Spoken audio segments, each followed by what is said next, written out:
Good morning. నేను Jyotsna. Hyderabad city శివారు ప్రాంతాలను భారీ వర్షం ముంచెత్తింది. నగరంలో ఒక్కసారిగా వాతావరణం మారిపోయింది. పలు ప్రాంతాల్లో కుండపోత వర్షం కురిసింది. దాదాపు 12 సెంటీమీటర్ల వర్షపాతం నమోదైంది. గచ్చిబౌలి, జూబ్లీ హిల్స్, బంజారా హిల్స్, పంజాగుట్ట, కూకట్పల్లి, హిమాయత్ నగర్, వనస్థలీపురం, ఉప్పల్, ఎల్బీ నగర్, హయత్ నగర్, దిల్సుఖ్ నగర్, కుషాయిగూడ, కాప్రా, కీసర తదితర ప్రాంతాల్లో భారీ వర్షం కురిసింది. ప్రధాన రహదారులు వర్షం దాటికి జలమయమయ్యాయి. బంజారా హిల్స్ లోని కమాండ్ కంట్రోల్ సెంటర్ దగ్గర భారీగా వాననీరు చేరింది. రోడ్లపైకి భారీగా వరద నీరు చేరిపోయింది. డ్రైనేజ్లు పొంగి పొర్లుతున్నాయి. వాహనాల రాకపోకలకు తీవ్ర అంతరాయం ఏర్పడింది. జీహెచ్ఎంసీ, హైడ్రా బృందాలు సహాయక చర్యలు చేపట్టాయి. నగర మేయర్ విజయలక్ష్మి అధికారులతో కలిసి జలమయమైన రోడ్లను పరిశీలించారు. వర్షం కారణంగా వాటర్ లాగింగ్ పాయింట్లను దగ్గర నీరు జామ్ అవ్వకుండా అధికారులు పర్యవేక్షిస్తున్నారు. మరోవైపు మ్యాన్ హోల్స్ ఓపెన్ అయ్యే అవకాశం ఉందని వాహనదారులు గమనించాలని సూచించారు.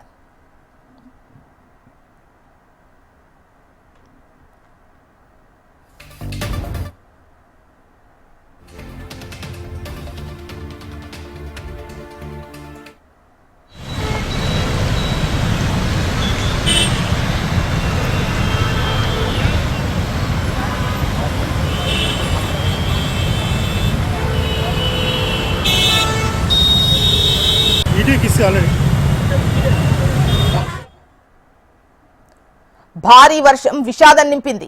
గచ్చిబౌలి సమీపంలోని బట్టినాగులపల్లిలో గోడ కూలి ఒకరు మృతి చెందారు. మరో 4 గాయపడ్డారు. నూతనంగా నిర్మిస్తోన్న కన్వెన్షన్ ప్రహారీ గోడ కుప్పకూలి ప్రమాదం జరిగినట్టుగా తెలుస్తోంది. మృతుడు ఆదిలాబాద్ కు చెందిన శేఖర్ మండల్ గా గుర్తించారు. గాయపడ్డ వారిలో బీహార్ కు చెందిన కూలీలు కుల్దాన్, రవి పాష్వాన్, సూర్యాపేట జిల్లా నడిగూడెం గ్రామస్తుడు, కేబుల్ వర్కర్లు గుంజ నరసింహ, ఉదయ్ మహేశ్వర్ ఉన్నట్టు తెలుస్తోంది. వీరిని సమీపంలోని ఆసుపత్రికి తరలించారు. అదేవిధంగా ఆసిఫ్ నగర్ సమీపంలో అఫ్జల్ సాగర్ లోని మంగారు బస్తీలో 2 గల్లంతయ్యారు. నాలాలో మామాలుడు కొట్టుకుపోయినట్టుగా తెలుస్తోంది. ఇటు ముషీరాబాద్ లోనూ ఓ యువకుడు నాలాలో కొట్టుకుపోయాడు. సమాచారం తెలిసిన వెంటనే పోలీసులు, జీహెచ్ఎంసీ, హైడ్రా సిబ్బంది రంగంలోకి దిగింది. గల్లంతైన వారి ఆచూకీ కోసం గాలింపు చర్యలు ముమ్మరం చేశారు.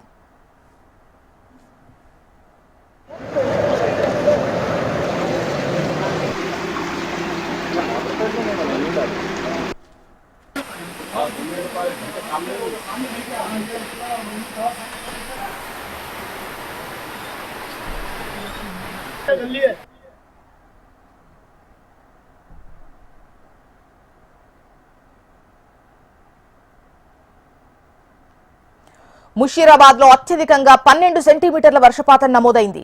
షేక్పేట, కాప్రాలో 9 సెంటీమీటర్లు, జూబ్లీ హిల్స్ లో 8 సెంటీమీటర్లు, హిమాయత్ నగర్ లో 7.7 సెంటీమీటర్ల వర్షపాతం నమోదైంది. మల్కాజ్గిరిలో 7.6 సెంటీమీటర్లు, ఉప్పల్లో 7.5, అల్వాల్లో 7.4, శేర్లింగంపల్లిలో 7.1 సెంటీమీటర్ వర్షపాతం నమోదైంది. నాంపల్లిలో 7 సెంటీమీటర్ల వర్షపాతం నమోదైనట్టుగా తెలుస్తోంది. ఇక లోతట్టు ప్రాంతాల కాలనీ వాసులు అప్రమత్తంగా ఉండాలని అధికారులు సూచిస్తున్నారు. అవసరమైతే మాత్రమే బయటకు రావాలని హెచ్చరిస్తున్నారు.